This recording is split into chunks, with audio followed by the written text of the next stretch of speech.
구약성경 72페이지쯤 되겠습니다. 우리 함께 한 목소리로 같이 한번 읽어볼까요? 시작. 당신들이 나를 이곳에 팔았다고 해서 근심하지 마소서, 한탄하지 마소서. 하나님이 생명을 구원하시려고 나를 당신들보다 먼저 보내셨나이다. 아멘. 우리 코로나 가운데서도 참 잘 이겨내셨습니다 하면서 우리 옆에 있는 분들 함께 우리 가정에서 예배드리는 우리 가족들에게 함께 인사했으면 좋겠습니다. 우리 코로나 가운데서도 잘 이겨내셨습니다. 네, 그래요. 네, 뭐 계속해서 저희들이 힘든 과정 가운데서 있다고 여겨져요. 지금도 이렇게 송구영신 예배를 이러한 모양으로 드린 건 거의 처음인 것 같아요. 참 힘든지만 잘 이겨낼 수 있었으면 좋겠고요. 성도님들 잘 하고 계시고 대한민국도 잘 하고 있습니다. 서로가 걱정거리 또 두려움 또 누가 잘못했다라는 그러한 분위기보다 지금은 서로가 위로해주고 격려해 주었으면 좋겠습니다. 가장 조심해야 될 말 중에 하나가 요즘 이게 아닐까 싶습니다. 내년에도 코로나는 안 끝난대. 이런 말들 좀 안 하는 게 굉장히 크겠죠. 코로나는 참 의미 있는 시간인 건 사실인 것 같아요. 세계 각지에 나타나지 않았던 동물들이 나타나는 정말 자연현상의 변화가 일어나는 걸 보면 참 놀랍습니다. 금년에도 한 최근 10년 동안 있는 황사랑 또 미세먼지의 요소, 피해 요소가 가장 적었던, 정말 10년 동안 최고로 적었다라고 해요. 그럼에도 불구하고 코로나는 참 부서지는 시간이었습니다. 금년 2월, 3월에요. 코로나 확진자가 죽은 사람을요. 여러분 혹시 장례 못 치르는 거 아세요?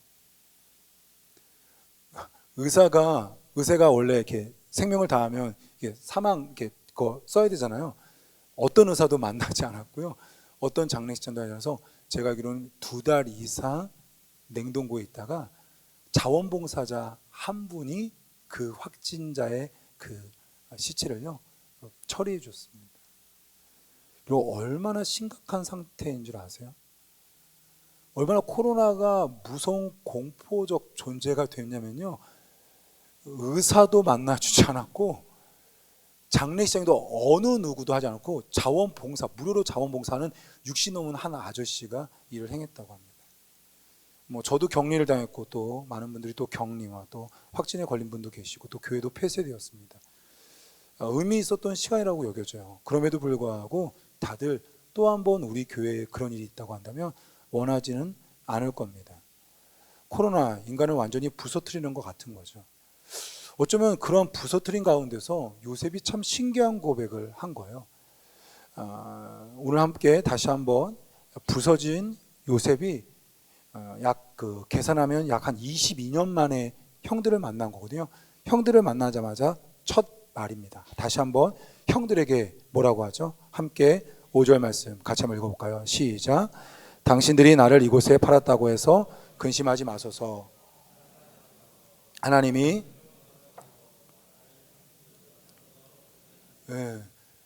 너무 슬퍼하지 말라고, 너무 괴로워하지 말라는 거예요. 좀 더 쉬운 말로 의역하면 뭐예요? 형님들 괜찮아요. 22년 만에 만났는데 괜찮아요. 그런 거예요. 그럼 다 아는 내용입니다. 아버지 야곱의 심부름으로 형들에게 갔었죠. 형들을 도단에서 만났습니다. 근데 형들이 요셉을 때리고 구덩이에 집어넣죠. 루벤의 부탁으로 죽이질 않고 노예로 팔려갑니다. 17살에. 그리고 노예 생활이 시작되죠. 그 다음에 또 2년 감옥 생활합니다. 총 약 13년 정도의 생활을 보냅니다.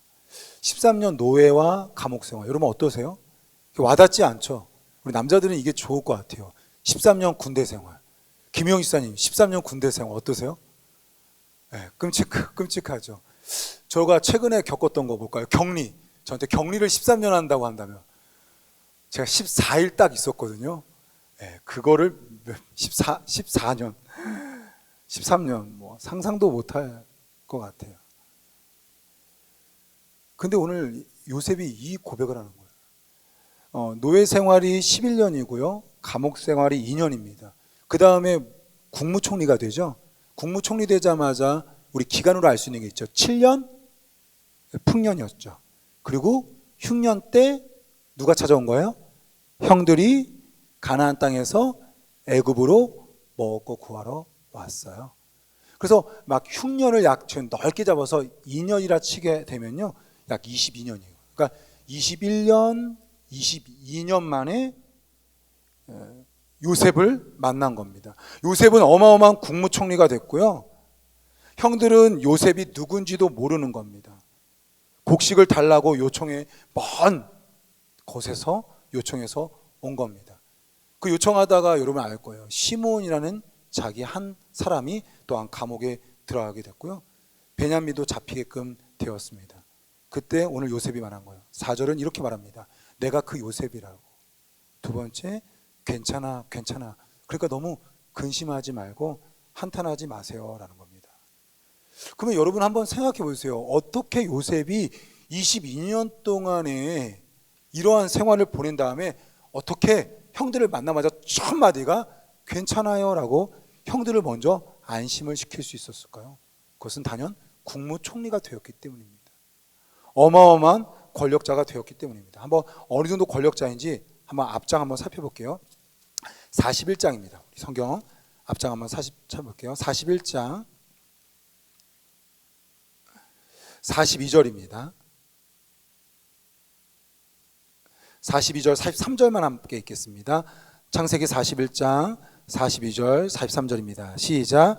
자기의 인장 방지를 떼어 요셉의 손에 끼우고 그에게 세마포 옷을 입히고 금사슬에 목에 걸고 자기에게 있는 버금술에 그를 태우매 무리가 그의 앞에서 소리 지르기를 엎드리라 하더라. 바로가 그에게 애굽 전국을 총리로 다스리게 하였더라.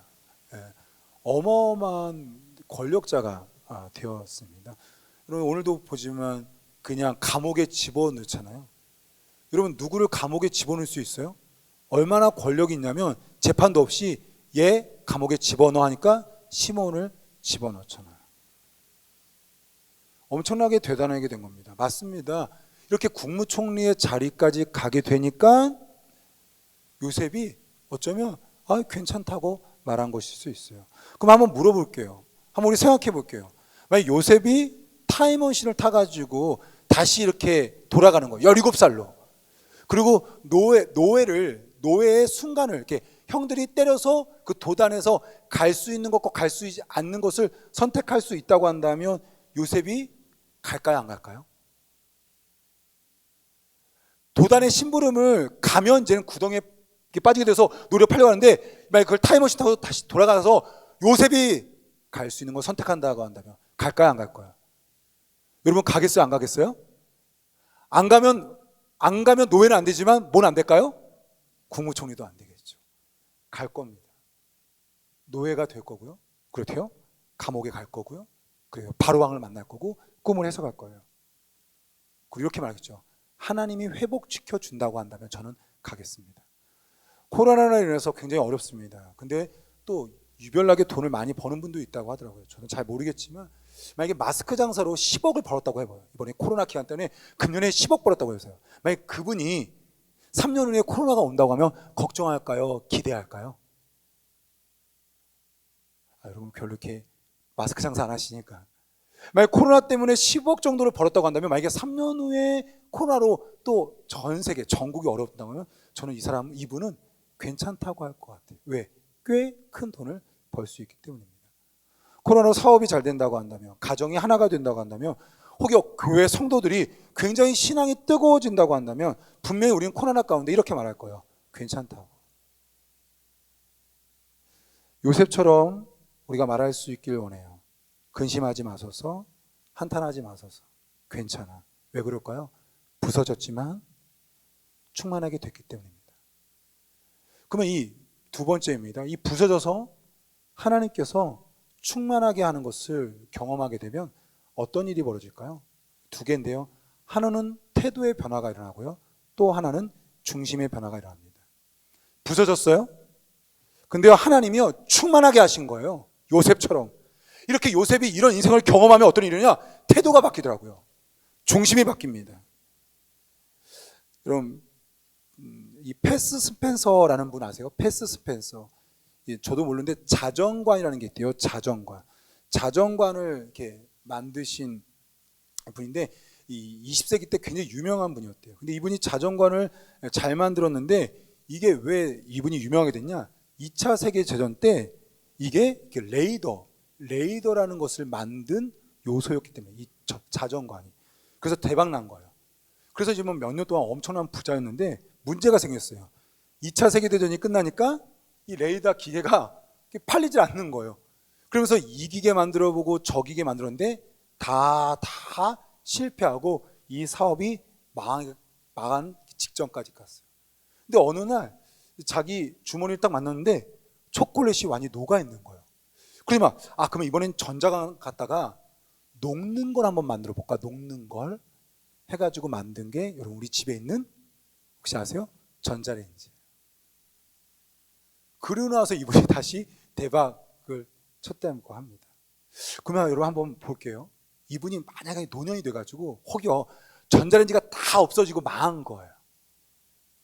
그러면 그때 이분이 뭐라고 할까요? 혹여 아들이 어떤 사업을 펼쳐서 되게 망한 거예요. 어떤 걸 연구했다가 실패한 거예요. 그러면 이 패스라는 분이 뭐라고 할까요? 저 이렇게 말할 것 같아요. 괜찮아. 나도 그랬어. 근데 혹 또 다른 일이 펼치지 몰라. 레이더 사업 망해서 난 전자레인지를 발명했다니까. 요셉이 혹여 지금 60세가 되었을 때 바로 왕이 요셉을 무시하는 겁니다. 그리고 감옥에 집어넣는 거예요. 그리고 노예 생활하는 겁니다. 요셉이 뭐라고 할까요? 저는 이렇게 생각해요. 괜찮아. 나 부서졌을 때 하나님께서 충만했기 때문에 나 하나님이 도와주시면 나 이렇게 부서져도 괜찮아. 그러면 실제로 요셉 이후에 어떤 일이 벌어졌죠? 애굽의 왕 중에 누굴 모른다고 그랬어요? 요셉과 그의 가문을 모르는 왕이 되었습니다. 그래서 어마어마한 고생을 하게끔 되죠. 엄청난 노역. 그리고 어떻게 해요? 아들을 낳으면 다 죽여버렸다니까요. 근데 여러분 어떤 일이 벌어져요? 부서짐이 어떻게 충만하게 되죠? 애굽에서 나오게 되죠. 400년 동안의 노예가 해방됩니다. 부서졌지만 하나님께 붙어 있으니까 충만하게 된 거예요. 그러니 부서질 때마다 태도가 달라지는 거예요. 이것을 뭐라고 하느냐? 섭리의 신앙이라고 합니다. 오늘 따라해볼까요? 섭리의 신앙. 우리 졸리니까요. 한번 따라했으면 좋겠어요. 부서져도 괜찮아. 하나님께서 충만케 하실 거야. 여러분 이게 섭리의 신앙이에요. 부서져요. 부서지는 일이 있어요. 근데 어떻게 해요? 괜찮다고 하는 거예요. 왜? 하나님이 충만케 하시니까. 우리 대표적인 말씀 있죠? 우리 로마서 8장 28절 섭리의 아주 유명한 말씀입니다. 우리 함께 같이 한번 읽어볼까요? 시작. 우리가 알거니와 부르심을 입은 자들에게는 모든 것이 합력하여 선을 이루느니라. 너무 좋은 말씀이죠. 한 번 더 크게 다시 한번 읽어볼까요? 시작. 우리가 알거니와 하나님을 사랑하는 자 곧 그의 뜻대로 부르심을 입은 자들에게는 모든 것이 합력하여 선을 이루느니라. 아멘. 모든 것이 협력해서 선을 이루는 겁니다. 다시 말하면 부서져도 충만하게 될 수 있는 거예요. 이게 섭리의 신앙이에요. 그래서 섭리의 신앙을 갖고 있는 사람은 어떤 일이 벌어져요? 네, 맞습니다. 태도가 다릅니다. 혹시 미칠 것 같나요? 혹시 죽을 것 같나요? 모든 것이 끝났다고 여겨지나요? 혹시 한번 과거를 생각해 보시죠. 과거에 자기가 부서졌을 때, 과거에 내가 부서졌을 때 분명히 그 이후에 충만케 하셨던 하나님을 기억하셔야 돼요. 그 눈으로 이 섭리의 신앙으로 지금 코로나를 바라보셔야 됩니다. 그게 믿음입니다.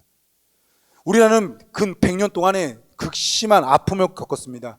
약 어쩌면 지금은 20년이 지났지만 50년 동안에 일제강점기와 6.25를 지냈어요. 일제강점기와 6.25는요 50년 동안 피폐해졌던 문제가 아니라 그 여파가 너무 크다는 것이 문제입니다. 근데 여러분 아세요? 대한민국 기독교의 최고가 언제였죠? 1980년대, 1990년대였습니다. 이게 한 100년 안에 있었던 거예요. 1900년도 초부터 일제강점기로 이 나라는 괴로웠고요. 1940년 여러분 아시죠? 6.25가 터졌습니다. 50년에. 100년 안에 50년이라는 큰 아픔이 있었는데요. 너무 놀라워요. 기독교가 언제요? 1980년에.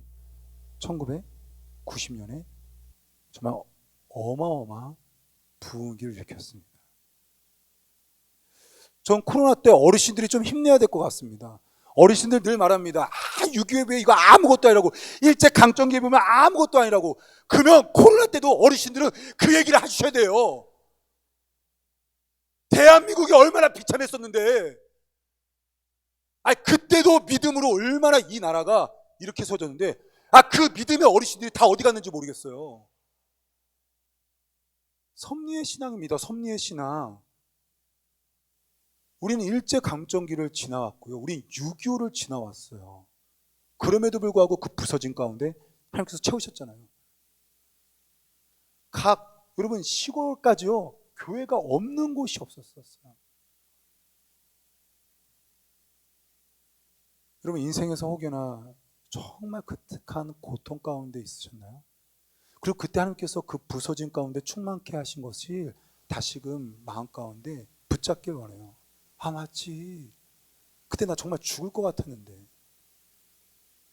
그 섭리의 신앙으로 지금을 보는 거죠. 그래서 코로나를 계속해서 겪어가면서 내년도에 언제 풀어질지 모르지만 우리 입술 가운데 이렇게 고백했으면 좋겠어요. 괜찮아? 괜찮아. 우리 옆에 있는 분들한테 한번 고백해 볼까요? 괜찮아요. 우리 괜찮아요. 네. 임장로님 괜찮습니다. 네. 우리 생명교회교회 어르신들, 생명교회교회는 만약에 확진자가 2,000명이 돼도 어떻게 해야 돼요? 괜찮아. 3,000명이 돼도, 제가 다시 확진 걸려가지고 제가 또 격리됐어요. 어떻게 해야 돼요? 왜 그랬대? 그러면 안 되죠? 괜찮아. 우리 교회 폐쇄됐어요. 어떻게 해야 돼요? 괜찮아. 이게 섭리의 신앙이에요. 여러분 다시 한번 한 해가 가기 전에 오늘 밤 이 예배가 끝난 다음에 가족들끼리 한번 자녀들한테 이 얘기해 줬으면 좋겠어요. 정말 어려웠을 때, 우리 가운데 부서졌을 때, 하나님께서 충만케 하셨을 때, 그 하나님이 여전히 살아계시고 그 하나님이 나의 하나님이라니까요. 그 하나님께서 분명히 이 부서짐을 충만케 하실 겁니다. 두 번째입니다. 이 섭리의 신앙을 갖고 있으면요, 태도가 변화되고요. 두 번째, 중심이 변화됩니다. 한번 따라해 볼까요? 중심이 변화된다. 중심이 변화된다. 자, 요셉이 노예가 됐고 감옥에 갔습니다. 그럼 하나님이 없었다면 국무총리가 될 수 있었을까요? 만약에 노예까지는 인간적으로 될 수 있어요. 감옥까지도 인간적으로 될 수 있어요. 근데 뭔 될 수 없어요? 꿈은 해석할 수 없어요. 노예까지는 될 수 있어요. 흉내낼 수 있어요. 감옥까지 흉내낼 수 있어요. 꿈은 안 돼요. 이게 딱 뭐예요? 흥분울부 아니에요? 흥분울부? 네. 까치인가요? 부러뜨릴 수 있고요. 박씨는 얻을 수 있고요. 박씨까지 자라나게 할 수 있어요. 근데 그 박씨 안에 보화가 들어있는 것과 이게 도깨비인가 하여튼 그놈들 들어있는 거라는 흥분울부가 할 수 없는 거예요. 노예, 감옥, 간다 안 간다가 중요한 게 아닙니다. 그 인생 가운데 누가 있느냐? 하나님이라는 거예요. 부서졌어도 충만케 되는 것이 하나님으로부터 왔기 때문입니다. 그럼 요셉이 신경 쓰는 게 무엇이었을까요? 요셉이 가장 마음에 두는 것이 뭐였을까요? 하나님입니다. 하나님 없으면 나 안 된다는 거예요. 그때 그 꿈 하나님이 해석해 줬기 때문에 나 됐다는 거예요. 로마서 8장 28절 말씀 같이 한번 또 볼까요? 너무나 멋진 표현이잖아요. 맨 마지막, 모든 것이 합력하여 선을 이루느니라. 이거 굉장히 좋은 겁니다. 모든 것이라는 건 뭐냐면 좋은 거 말고 나쁜 것입니다. 나쁜 것도 내 안에서 하나님께서 역사하신다고 한다면 이게 선이 될 수 있는 거예요. 마치 이런 겁니다. 우리 아이가 너무 공부를 잘했어요. 근데 수능을 실패했어요. 근데 이 애가 재수할 자신이 없다는 거예요. 그래서 어디 갔냐? 지방대 갔어요. 근데요, 졸업하고 삼성에 들어갈 수 있다는 거예요. 이건 믿어져요? 내 아이가 공부를 너무너무 잘했는데 수능 실패했는데 계속 문자 올려주세요. 성경 말씀 띄워주세요. 네. 여러분 이걸 믿어요? 이게 섭리의 신앙이에요. 수능 공부 잘했던 애가 지방대 갔지만 하나님이 붙어있으면 어떻게 해요? 다시 삼성 갈 수 있다는 거예요. 여러분 50세까지 결혼 못한 사람이 여러분 결혼할 수 있을 거라 여러분 믿으십니까? 외국 여자분들 그렇게 막 중매하는 돈으로 결혼하는 거 말고 진짜 50 넘은 분이 초혼할 수 있을 거라고 여러분 믿으세요? 이게 섭리의 신앙이에요. 지하에 있는 교회가 10년 동안 한 명의 성도도 오지 않았는데 내년에 100명의 성도가 올 수 있을 걸 믿으세요? 이게 섭리의 신앙이에요. 이게 뭐예요? 모든 것이 협력하여 서는 거예요. 지하교회인데 기존 교회도 100명 전도하는 게 100명 등록하는 게 힘든데 지하교회에서도 모든 것이 협력하면 선을 이룰 수 있다는 거예요. 그게 무슨 말이었어요? 노예 출신이 11년, 2년 감옥 생활했던 요셉이 뭐가 될 수 있어요? 국무총리가 될 수 있어요. 이게 뭐예요? 모든 것이 협력하여 선을 이루는 거예요. 여러분 이 얘기 많이 해주세요. 자녀나 모든 일, 내년에 코로나 때문에 뭐 접종 때문에 뭐 부작용이 있다 막 있을 때도 우린 뭐라고 해야 돼요? 괜찮아. 그리고 또 하나 뭐 붙여야 돼요? 모든 것이 협력하여 선을 이루실 거야. 한번 옆에 있는 분들에게 한번 해볼까요? 자, 우리 자녀들한테 한번 해줬으면 좋겠습니다. 자, 괜찮아. 네. 모든 것이 협력해서 선을 이룰 거야. 네. 네. 꼭 잊지 마셔야 돼요. 우리 교회에 더 큰일이 일어나도, 혹여 내 주위에, 내 사업에도 일어나도. 왜요? 이게 섭리의 신앙이에요. 근데 여러분 이 섭리의 신앙에 조건이 하나 들어가 있어요. 뭐라고 해요? 우리가 알거니와 이게 누구에게래요? 하나님을 사랑하는 자예요. 이게 하나님을 사랑하는 자에게 아니에요. 그러니까 모두 부서진다고 충만케 되는 게 아니라 조건이 있어요. 하나님을 사랑하는 자. 여러분 사랑이 뭐예요? 하나님을 제일로 두는 자. 하나님을 중심에 둔 자입니다. 여러분 오뚜기 있죠? 오뚜기. 이렇게 뚝 치면 떨어지고. 요즘은 뭐 오뚜기 장난감은 없는 것 같아요. 요즘은 뭐 있죠? 이렇게 뭐 풍선으로 이렇게 막 춤추는 거 있죠? 막 죽어도 쓰러지지 않대요. 그러면 오뚜기가 있다고 쳐보세요. 바람이 부는 거, 누군가 치는 거, 이런 오뚜기가 그거 걱정해요? 오뚜기가 걱정해야 될 건 뭐예요? 중심에 있는 추죠, 추. 그 추 떨어지면 그냥 입김에도 넘어가니까. 근데 추만 붙어 있으면 오뚜기는 아무리 해도 어떻게 해요? 안 무너지죠. 코로나 때 필요한 게 무엇일까요? 저는 충만케 되는 거예요. 코로나 때 우리가 부서진 상황 가운데 충만케 되는 걸 한번 경험해요. 원래 정상일 때, 원래 잘 될 때 사업이 잘 되는 것이 아니라 코로나 때 사업이 잘 되는 걸 한번 경험해 보셔야 돼요. 그러면 그 인생은, 그 신앙인은 어떤 말 할까요? 제2의, 제3의 코로나 같은 부서지는 일이 있을 때마다 뭐라고 할까요? 무슨 소리야? 나 코로나 때 대박 터뜨렸어. 왜요?